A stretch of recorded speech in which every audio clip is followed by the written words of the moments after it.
আসলে ইনশাআল্লাহ যেটা চাই এটাই করেন।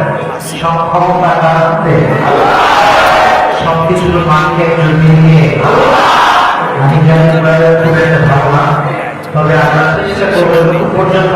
বাংলাদেশের আলোচিত সমালোচিত একজন বক্তা আসিফ, আমরা যাকে টিকটকার বক্তার নামে চিনি, টিকটকার বক্তা, এবং টিকটকাররাই একটা মাহফিল আয়োজন করেছে।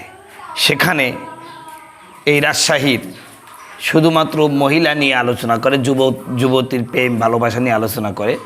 বক্তাটার নাম হলো আসিফ। তার পিএস এবং তাকে যিনি দাওয়াত করেছেন তিনি একজন মহিলা।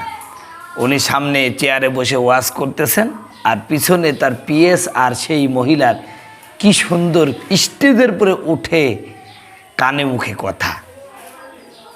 দুজন মহিলাটা তার পিএসের কানের সাথে মুখ একজন ভিড়িয়ে দিয়ে কি সুন্দর, মানে কপত কপতির ওয়াজের মঞ্চ না, কপত কপতির একটা মিলন মেলা তৈরি হয়ে গেছে।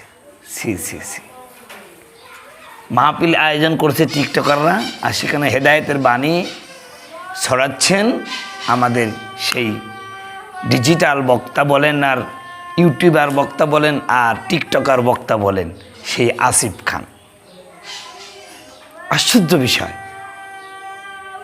ওয়াজ মাহফিলে যদি পর্দার বিষয়টা মেনটেন না করা যায়, তাহলে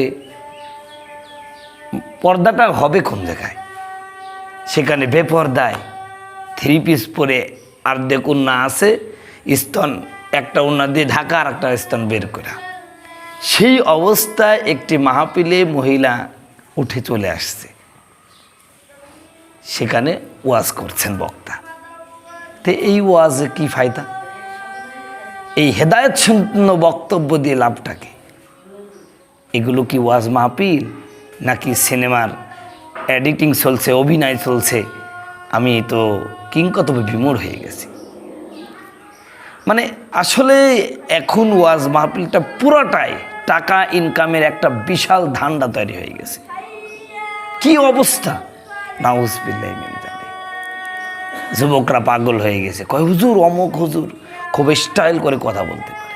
আবার আকর্ষণ করার জন্য, চোতাকে আকর্ষণ করার জন্য টুপি, তারপরে জুব্বা পায়জামা সব মিল করে পরে।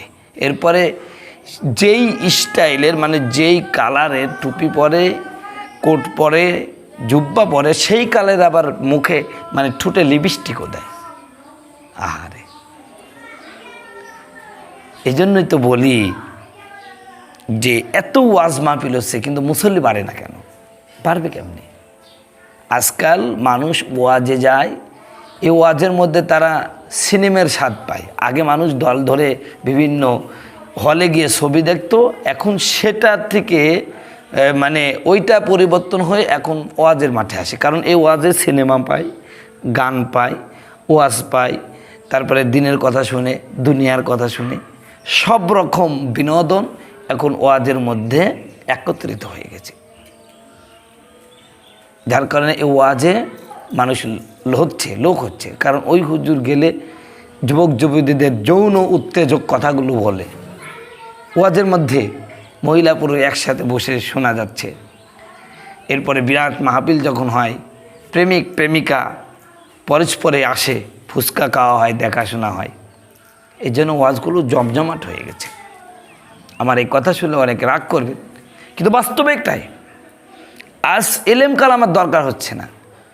বিভিন্ন বক্তাদের কিছু বক্তব্য মুখস্থ করে স্টাইল করে বলতে পারলে কোনো রকম যদি ভাইরাল হওয়া যায়, তাহলে ওই হুজুরকে ধরে কে? 2-5 বছরের মধ্যে হুজুরের বাড়ি হবে, হুজুরের ভালো গাড়ি হবে, হুজুরের ভালো বউ হবে, সব কিছু পাওয়া যাবে। আজকাল বাড়ি গাড়ি খুব কম সময়ে ইনকামের দুটা রাস্তা, হয় রাজনীতি করতে হবে আর না হলে বক্তা হয়ে যেতে হবে। বক্তা হলে খুব দ্রুত বাড়ি গাড়ি হয়ে যাবে, আর নাহলে রাজনীতির যদি কোনো একটা পাতি নেতা হওয়া যায়, তাহলেই দেখা যাচ্ছে 2-5 বছরের মধ্যে বাড়ি গাড়ি হয়ে যাবে।